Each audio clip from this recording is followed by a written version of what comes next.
Hey Carfighters, welcome back to a new set review of Unite Team Q4, and today we're going to cover none other than Kagero.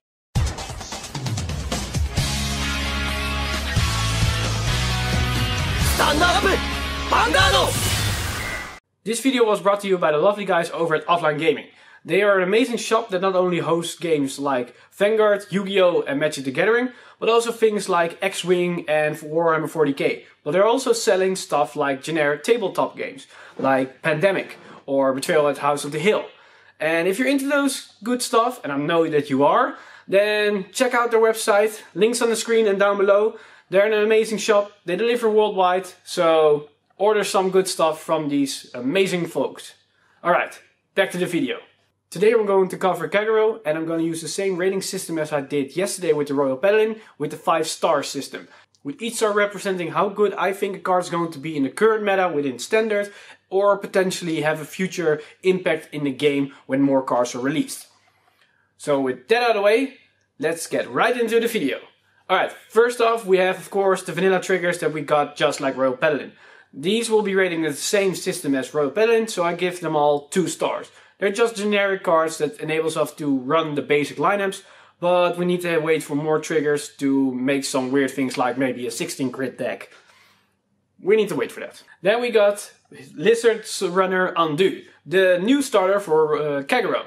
And same as the Royal Paladin starter, this is a 4-star card because this enables more of a control matchup, more resources managing, so you can fix your right targets if you don't have a grade 2 or a grade 3. So this enables a lot more potential of not great stacking, and it's a lot better for the game, and that's why I give it 4 stars. Alright, next up we have Embodiment of Armor Bar, one of the main cards in trial decks, and this is also a very good card.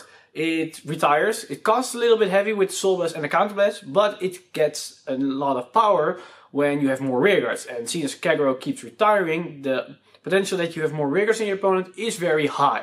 So as a 13k attacker, it's a pretty good card because it can hit a Vanguard on its own. So that's why I give it 3 stars, because it has a lot of potential, and I see this card in basically most Kagero decks. Next up we have Dragonbone Gojo. A very generic booster. It's not really that special with the extra 3k power. And yeah, an 11k booster isn't that special. So I give it 2 stars because I cannot really see this thing working in any sense. It's an odd number, not a very powerful card. They have a lot better boosters, so 2 stars. Next up we have Guard Griffin, the normal perfect guard. Again, it's just giving us the option of a perfect guard, and that's great and all, but the new option that we got is a lot better, so that's why I give it 2 stars. But it gives the option to players if they want to run the normal perfect guard, the grade 1s. But there are better things, so that's why it's lower with the rating. Next, we have the vanilla, the 10k shield, 10k power. It sounds great, 10k power, because we always used to 9k power attack rearguards on grade 2, but the 10k power baseline is very normal now. Basically almost every grade 2 has 10k. So its only merit is that it has 5k extra shield, but it has no skill. So yeah, 1 star. Alright, we got Dragon Knight Nahalan. A little bit different from the free starter deck that we got, because this one can only retire when it's placed, but it's 1k powerful, so it's instead of 9k it's 10k. And it's a little bit cheaper with retiring, and it can get extra power, so it becomes 15k. But the problem with this card is that it's only on place, and it can only retire a back row. So it's very limited in what it can do, and that's why I give it 2 stars, because it's very limited and it can be easily played around. So 2 stars. Alright, we got another one from the starter decks, and that's Dragon Armor Knight. It's basically a 50k attacker when you have more rearguards, and it's not very special in that sense, because if you don't have more rearguards in your opponent, then it's just a 10k do nothing, and that's why 1 star, it's not that great. Alright, also one from the starter deck, Crested Dragon. And yeah, basically the only upside to this card is that it got the force marker. Yeah, 1 star. Alright, the main guy of basically Kagero, the Dragonic Overlord of the clan. And it's a very strong card. It's definitely an upgrade of the original one, and it has a lot of potential, but it's not game breaking in the sense that it can do everything because the restand isn't on hit. So against protect clans it's basically sitting ducks. So that's why I give it a 4-star card because it's very strong. It can potentially OTK your opponent. But when they have a perfect guard or a lot of guard cards in their hand, this card is just a plain do nothing card. It's just an attack, nothing special. So 4 stars because it's a very, very strong card, but it has a negative downside to it. Alright, first card of the set for Kagero. And we got this grade 0, Fright Lock. It's basically the old draw trigger, Tragic Claw. And that it basically goes in the soul and it retires a grade 0. But it's free. It doesn't cost a counterblast. But on the downside is it isn't a draw trigger. And with no forerunners in standard, that's basically no retire options. Because basically nobody's gonna call a trigger to the field. Only Nova Grappler, but you can shoot that with other skills easily. So it's basically a card that does nothing. And it's grade 0, so you're putting extra grade 0s that does nothing in your deck. Yeah, 1 star. Alright, grade 1 booster. We got Great Bombing of Hellfire Gotcha. And this card can be strong.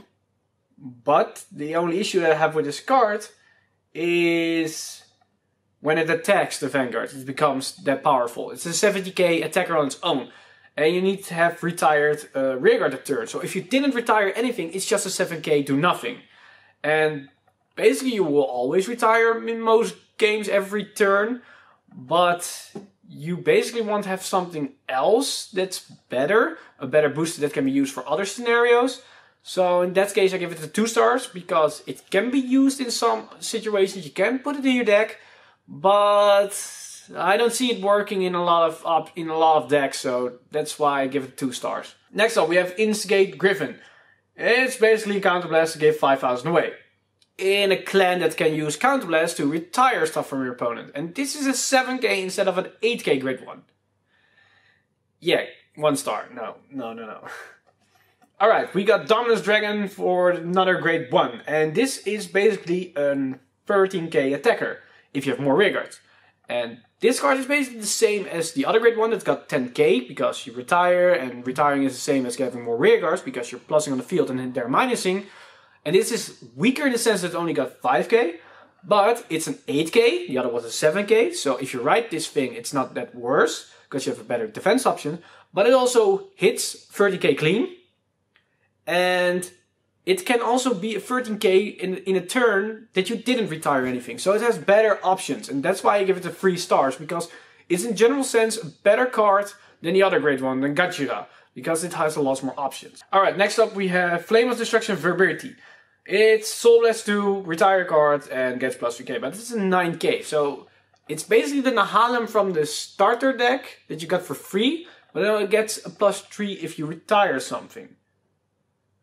But the 9k really makes it sucks, and also the 2 counterblasts are very heavy, so yeah, 1 star, I'm not gonna see this anywhere, no. Alright, we got Spillover Dragon. Basically a card that retires and puts in the soul at the end of the battle. And this is basically the grade 2 version of the grade 1, but Dragon Knight Bajira, that put in the soul for counterblast and give 10k away. Because they both go in the soul, they both retire something. Only the positive side to this card is your opponent don't have to have a lot of rear guards. This just retires a grade 2 or lower. And it's at the end of battle, so you can attack. So basically the 10k that you could put on a unit with Dragon Knight Bajira is the 10k that this unit used to attack with itself. And then goes in the soul. And this card is very good against the mirror match, because it attacks, it retires something, and then it goes in the soul, so your opponent cannot retire it to get power to the field, because the unit is already gone. It needs to be boosted. But there's an option for a boosting card that also be removed from the field. So you can make a column disappear. And against the mirror match, that is a very good option to have. So that's why I give this card 3 stars. Because it's a good card. It has a lot of options, a lot of potential. It's not very strong, but it's just a good card. Alright, next up we have Lizard Soldier Ropoya. And it's the first one that we're gonna see with the same skills on other cards. That can very spiral out of control in a deck as Kagero. And that's why I give it 4 stars. Because I've seen this guy hitting hard. And for high numbers. So 4 stars, very strong. Give extra pressure to a clan that retires. So great card. Next up, this is the grade 2 version of the same card. But it's the Belios City Dragon. And yeah, same deal, 4 stars. It's a grade 2. At the same column, this column will be hitting high. So 4 stars. Now we have an the old break ride before break ride was a thing, and it's now the same case if we ever get break ride in standard, and that's Powering Dragon's Dragon. This is an interesting effect because you lose your attack and pressure in grade 2, but you gain it back for a counterblast by drawing, and your get a power increase on your Vanguard, and you get a crit. This card is very strong. It has a downside of not getting the pressure, but you get the pressure later. And if you combine it with the restanding of Overlord, you get an extra 5k and crit 2 times, because it attacks 2 times if it hits. And in combination with another card you will see later in the video, this is a potential OTK you can build with Overlord by going Overlord in grade 3 and winning that turn. So that's why I give it a 3 stars, because it's a good card. It has a downside. It forces you into building a specific deck and betting on getting this card as your grade 2, and hoping that your opponent doesn't recuperate from the fact that you don't pressure them on grade 2. But it can be a potential OTK. So 3 stars for that. Alright, next we go to my favorite card of this set in general, and that's Vortex Dragon. And definitely this card is 5 stars. I give it 5 stars big time. For people are running the eyes for why is this a card 5 stars? It doesn't have a force marker, and it's grade 3 spots in the deck as Kagero, with depending on Overlord and Waterfall. And I'm gonna tell you why. First off, it's got the same skill as the other 2 that got 4 stars. The grade 1 and the grade 2, it gets an increase in power. So that makes it basically a 4-star card, because it's a grade 3, it's a little bit lower. But its other skill is that it can counterblast 2, retire rearguard. Not that special, pretty heavy for counterblast 2, but because you retire something, it gets an increase in 5k. But it's the fact that if you have 5 damage, you discard your entire hand and you blow up your entire opponent's field. So against something as Royal Paladin that has a full field, it's retire 5 cards, and this card gets an increase in 25k power. And if you have those grade 1s and 2s on the field, they also get an increase of 25k power. Against something like an Exo clan that's depending on all the rear guards and they don't have a lot of cards in hand, using this card on 5 damage is basically an I win card. And if you put this card side to side to Soul Saver, it's basically the same as Soul Saver if you retire 3 cards of your opponent. Instead of you Soul Blasting 5, you counterblast 2 at 5 damage.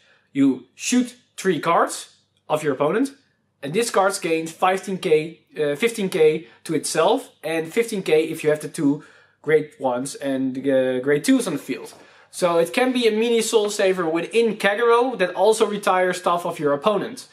And that's why I give it a definitely 5 stars worth, because the downside of this card as blowing your entire hand up, well, it's an act ability that isn't on play. So meaning you can write this thing, dump your entire hand on the field, and then use its skill by, oh, I need to retire my hand, I have no hand. So it's basically counterblast to blow up your entire opponent's field. Very strong card. I definitely see this running at least as a attack option in most decks, and I can even see people building a deck around it. Heck, even I'm gonna try doing that. So definitely 5 stars worth in my opinion. Alright, next up we have Vanguard Bari, the draw trigger PG of Kagero. Same as for Royal Paladin, 5 stars. I love the way that they make this available in standard now with the draw PG things, fixing a lot of issues with deck building and card issues. So definitely 5 stars worth, great card, and I hope we're going to see this for every clan, and I think we're going to see this for every clan. Alright, next up we have Dragonic Gaias. This is the other card that fixed the OTK options with Dragonic Overlord. But this card isn't really reliant on the OTK, because you can use this on basically any grade 3. But what makes this card even better is that it doesn't have to be used on the Vanguard. It just needs to boost a grade 3, so you can even use it on a rearguard grade 3. And we don't really have a grade 3 rearguard that's really good. At least, well, you can use Vortex Desire on the rearguard circle, blow up the entire field, that things become 70k, then put a crit on it, and they need to PG it or they die. That's one option, but we don't have really something else that can abuse this other way. So maybe in the future when we get a good rearguard grade 3, this card will get even better. So that's why 4 stars for this card, because it's a very good utility card that can force a lot of pressure on your opponent. Next up we have Cruel Dragon. I first read this card wrong, because I read it as you can call this card in the rearguard circle, meaning that if I retire something I can call it mid-battle, but it's normal calling it. So when I first want to give this card 4 stars because you could abuse it with spillover by multi-attacking a lot within Kagero, that would be incredibly strong. But seeing as you can only normal call it in the main phase, it's not really that great because, yeah, when you hit you can bounce it back and you get soul, but the soul is not really that important and you need to hit it and your opponent can deny it and maybe it was your only grade 3 and you made a mistake. So yeah, 2 stars. Yeah, you can make something work of it, but I don't think it's really worth it. Alright, next we got the counter charge option for Kagero, and that's Flame of Hope Ermo. And it gets oddly increase of 3k, and I've looked at it, but I cannot see the 11k making a magic number somewhere, so I don't know what they went with the 3k. The 2k would be fine, if you ask me, but alright. But the other thing is, when your opponent's rig is retired, you can put this thing, you can retire this thing, draw a card, and you can counter charge. So it refunds itself, and you get a counter charge. And if you combine this with spillover that retires at the end of the battle, you can even use it as a booster. So you can boost it with spillover, spillover goes in the soul, you retire something, then you can retire it, draw a card and counter charge. And you cleared an entire column. Against a mirror match, this is incredibly strong because your opponent cannot retire anything in the column, meaning they cannot get power increases with bar. And that's very strong. So that's why it's definitely 4 stars, because it enables more options and you get some combos with it. Next up we have Berserk Dragon, the other triple rare for Kagero. And this is a very good card to be, of course, being on your Vanguard for your right target, because you get an extra draw option, but it can also retire stuff. And that's depending on the Vanguard or Rearguard circuit, doesn't depend on that. But the draw option does. So that's an extra bonus on already a strong skill. And it becomes a 13k attacker on its own. And that's pretty good because it means it can hit every kind of Vanguard on its own when you have more Rearguard. So that's very good. It's a good strong card. And the extra draw options fixes a lot for Kagero. So you're aiming to get this thing on your Vanguard circle on grade 2. And that's why it's with all the skills combined, it's a very strong card with 4 stars worth, definitely. And then we get to the last card of Kagero, and that's the VR, the card that I already talked about in the previous video that wasn't that OP, but still a strong card. And because of that, I was first wanted to give it 4 stars, but after seeing it, what it can do and what kind of pressure, it's definitely his 5 stars worth. But it's not a 6-star card that everybody thought it was with the OP thing that with the Sentinel card. It just enables a lot of things for Kagero to be able to win a lot of matches. So 5 stars, definitely. Free retire is a big plus.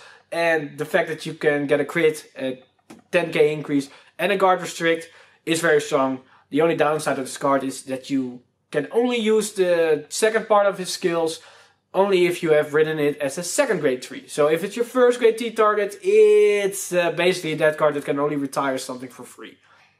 So, good card. Love the design. And very good, decent things for Kagero in general. So as you can see, Kagero got a lot of very strong cards with a lot of retire options. And they got a lot of very bad cards that doesn't do a lot of things. And of course, same thing goes for Royal Paladin. It's the first set. They're going to be putting a lot of bad cards in because they cannot put every good card in the first set. This set will be reliant on around Dragonic Waterfall and Dragonic Overlord, with the OTK combos and all the retirement options with Berserk Dragons. And you got a little bit of combo things with Elmo and Spillover Dragons. So there are a lot of things you can temper with like Vortex Dragons and maybe even Cruel. You can build something around Cruel Dragon. So they have a lot of options. And we need to see where the things are going with Kagero. They have great cards, great things. So I'm very curious of what things are, what about everything is going to be built around, what everybody's going to try. So yeah, I hope you guys are going to surprise me with the things that Kagero can do, because Royal Paladin in general has only one obvious build, but Kagero has a lot of options within itself. They are not really very overpowered in itself like with Soul Saver, but they got a lot of tech options like Vortex and Cruel Dragon and Spillover and Waterfall and Dragon Age Overlord. So I'm very curious where this is going to. And with that marks the end of this set review. So I hope you guys enjoyed this Kagero set review. And of course, if you like this video, as always, hit the subscribe button and the notification button to be updated when I upload more videos. And of course, I'm Mr. Time Leap, and I'll see you guys in the next one.